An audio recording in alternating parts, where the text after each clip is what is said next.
Hi guys, welcome back to my channel. So I am Devanshi and I am an 11th grader.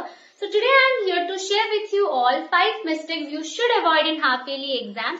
And if you are new here, then don't forget to like, share and subscribe my channel. So let's get started. Before starting, I want to tell you all that मैं आपका ज्यादा time नहीं लूंगी, only 5 minutes लूंगी. And मैं जो भी points या जो भी मिस्टेक्स नहीं करने को बोलूंगी आपको वो फॉलो करना है, जिससे आपका वो मिस्टेक्स हाफ ईयरली में नहीं हो. First point, studying according to what you likes instead of what the exam needs. Basically इसका मतलब क्या है? मतलब आप लोग जो एग्जाम के लिए पढ़ना चाहिए उसको नहीं कर रहे हो. कभी कभार होता है कि एग्जाम का टाइम जब आ जाता है बहुत प्रेशर आ जाता है एंड उसके लिए आप जो आपका फेवरेट सब्जेक्ट है उसको ही घंटे घंटे बैठ के पढ़ते हो, बट जो आपको आता नहीं है, जो जिसमें एग्जाम में ज्यादा मार्क आता है, आप उसको ही स्किप करते चलते हो. एंड वो एट द एंड जब एग्जाम का लास्ट डे होता है आपका क्या होता है कि कैसे इसको कंप्लीट करूंगा, इंपॉर्टेंट क्वेश्चन देख लेते हो और कुछ देख लेते हो, रिवीजन कर लेते हो, नोट्स देख लेते हो. इससे नहीं होता. तो आप पहले जो एग्जाम पर्सपेक्टिव से इंपॉर्टेंट है उसको पहले कंप्लीट करो. Second, ignoring the school teachers instruction and class work. मैं तो ये पर्सनली बहुत मानती हूँ कि अगर आप लोग स्कूल टीचर्स के इंस्ट्रक्शन को ही इग्नोर करते रहोगे तो क्या होगा, एट द एंड वो आपको मार्क देंगे हाफ ईयरली में.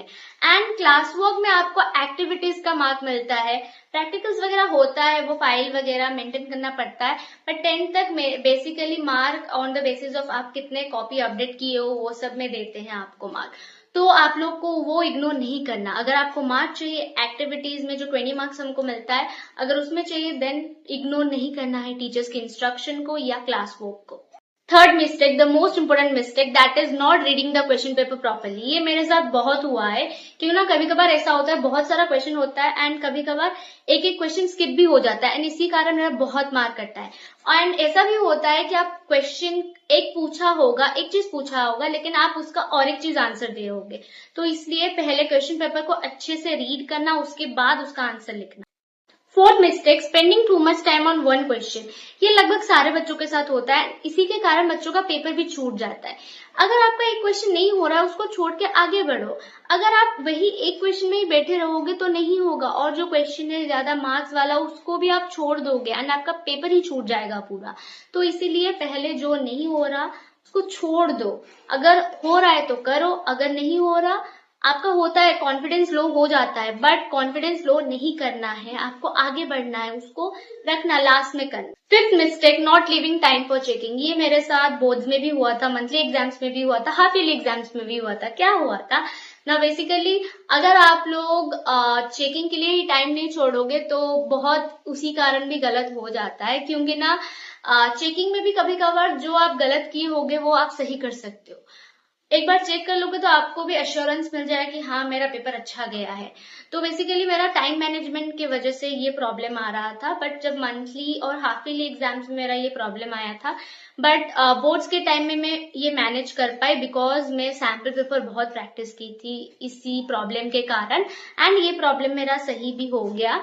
सभी पेपर मतलब करने के बाद बोर्ड्स में मेरे पास लगभग 10 to 15 मिनट्स बच जाता था फॉर चेकिंग, बट इंग्लिश के लिए मेरा नहीं बचा था. तो इसलिए मैं आप लोगों को बोलूंगी प्लीज आप लोग सैम्पल पेपर सॉल्व करके हाफ ईयरली एग्जाम्स देना, या टाइम मैनेजमेंट तो कर लेना अच्छे से ताकि आपके पास चेकिंग करने के लिए टाइम बचे. एंड ये लास्ट पॉइंट जो मेरी तरफ से एज अ बोनस पॉइंट है, ये अच्छे से याद रखना.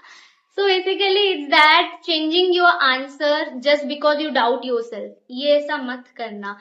होता है कभी कभार आप किसी के आंसर सुन के आप अपना आंसर ही चेंज कर देते हो, या आपको और कुछ लगता है तो आप चेंज कर देते हो. अगर आपको ज्यादा परसेंटेज लग रहा है तो चेंज करो, नहीं तो मत चेंज करो किसी और के बात सुन के. ये होता है कि आप किसी और का बात सुन के चेंज कर लेते हो लेकिन एट द एंड जो आप पहले किए होते हो वो सही होता है. तो ये गलती मत करना. एंड इफ आपको ये वीडियो अच्छा लगा होगा then please like share and subscribe my channel. And अगर आपको इसी तरह के और टिप्स एंड ट्रिक्स चाहिए, do let me know in the comment box. And bye bye guys, all the best. अच्छे से करना half yearly exam. Lots of love. Bye.